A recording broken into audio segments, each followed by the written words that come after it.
But we begin our coverage tonight with the startling indictment of 9 U.S. citizens who are now facing charges of planning and preparing for war on the United States government. All are alleged to be members of a Christian-oriented, Michigan-based militia that, in the words of the Justice Department, was conspiring to levy war against the United States and to oppose by force the authority of the government of the United States.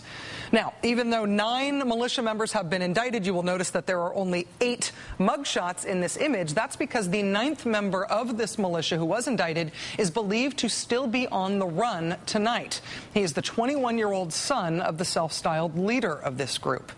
Now, investigators say all of those indicted are members of something called the Hutaree militia in southern Michigan. They were swept up over the weekend in a series of surprise raids conducted by the FBI. On Saturday night, FBI agents swarmed a rural wooded property in Adrian, Michigan. That's believed to be the home of the Hutaree militia's leader, a man named David Stone.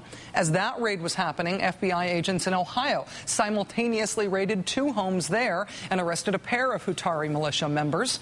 And law enforcement officials in Hammond, Indiana, were raiding yet another home, arresting 1 militia there. The Hutaree are apparently a known militia in Michigan. The FBI says they've been following this group for a long time now. What does the word Hutaree mean? Well, according to prosecutors, they say it means nothing. They think it's just a made-up word that these militia members ascribed to their group because they thought it sounded religious. They wanted to be thought of as Christian warriors. If you go to the Hutaree website, it's clear that this is a religion-based group. The group says it's preparing to fight the Antichrist. It's peppered with theological statements about rapture.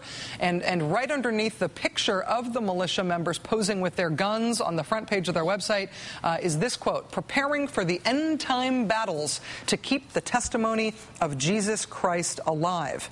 The Hutaree logo is inscribed with the letters CCR. According to their website, that CCR stands for Colonial Christian Republic. Can't help you with the colonial part of it. The website contains a bunch of military-style training videos. According to the wife of one of the men who's been arrested, the group would go out into the woods and train on survival skills about once a month. One of the videos they have posted shows the group setting fire to a United Nations flag, the symbol of what they apparently believe is a coming one-world government.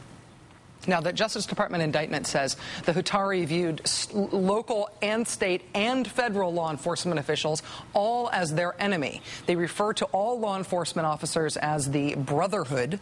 One of the men who was indicted today, Joshua John Clough, appears to be the author of a web post from earlier this month in which he warns, quote, "If you are currently a cop, you are the enforcement arm of the enemy. Don't try to kid yourself otherwise."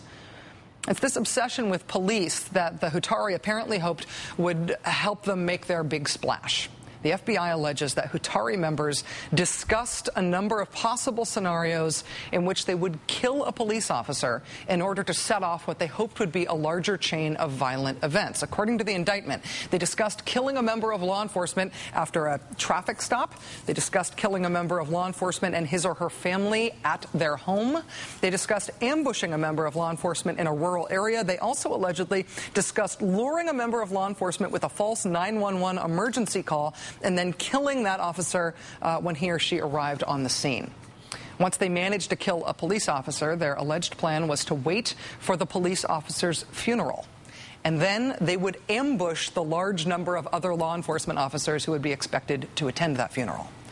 Investigators say the plan was to attack law enforcement vehicles during the funeral procession using homemade bombs. The militia would then retreat to designated rally points, which would be protected with tripwired IEDs, improvised explosive devices.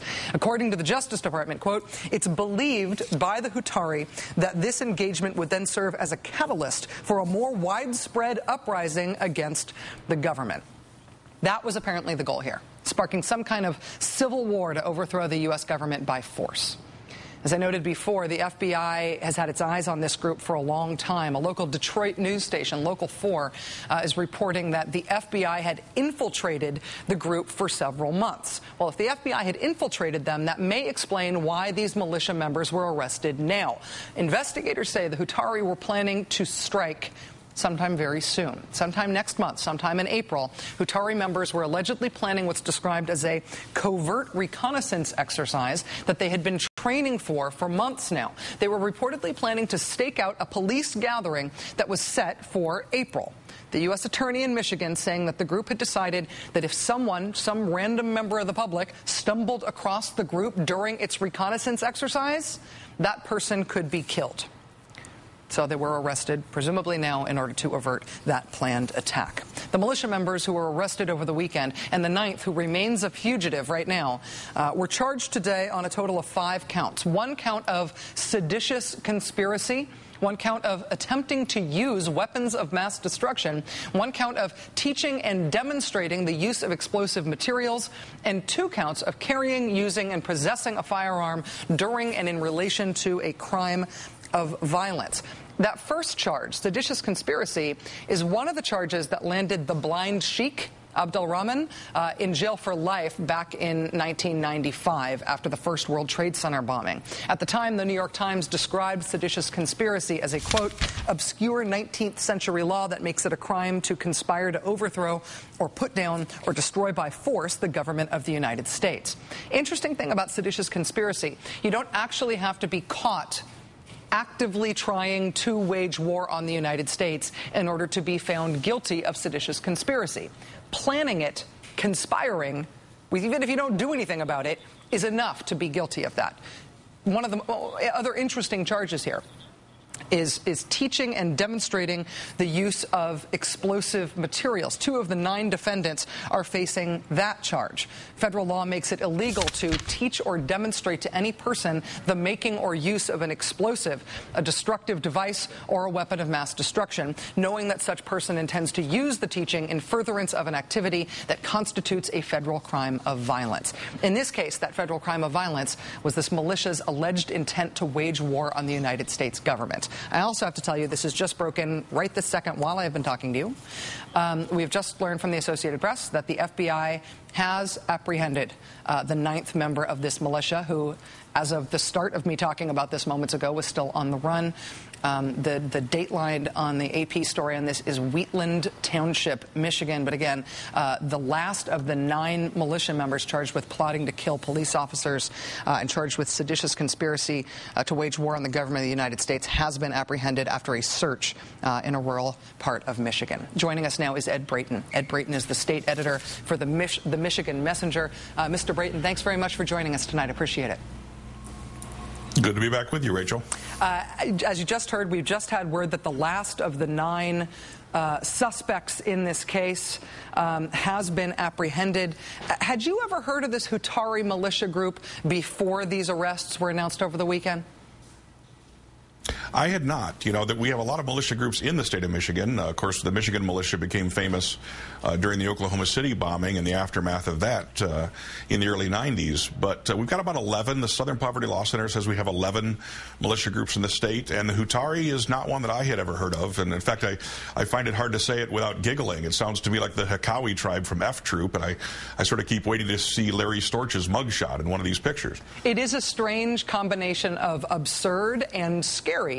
You look at the details, for example, that they've posted on their website about the different ranks that they give one another and all these made-up words that sound like they're straight out of a Calvin and Hobbes strip. And then you realize, oh, they're actually plotting to kill police officers, and they have advanced weaponry, and they're doing military training, and they've been charged with incredibly serious crimes. It's sort of hard to know, I guess, how to contextualize them on the seriousness scale. Yeah, I think we have in our minds, we sort of think of these people as just, you know, going out on the weekends and playing dress up and playing army, but clearly some of them are very serious about this, and we need to keep an eye on them. There's a reason why the FBI is infiltrating these groups, because they really can be very dangerous. I know, Ed, that you've spent a lot of time since these arrests have been announced digging into all the tracks of this group online. Of all of the different militia groups that are out there, are you noticing anything that is unique or different about this one? Obviously, the first thing that jumps out is the theology being so front and center with them. Yeah, you know, when you look at these militia groups, they all have one thing in common, and that is that all across the nation, they all believe that there is an inevitable war coming, and a lot of them refer to this as a second civil war. a war with the government, and they all believe that we are inexorably leading toward that day, that that day is imminent, that we're going to have that war. Now, there's a certain faction of these groups that also believes that that war is going to be a race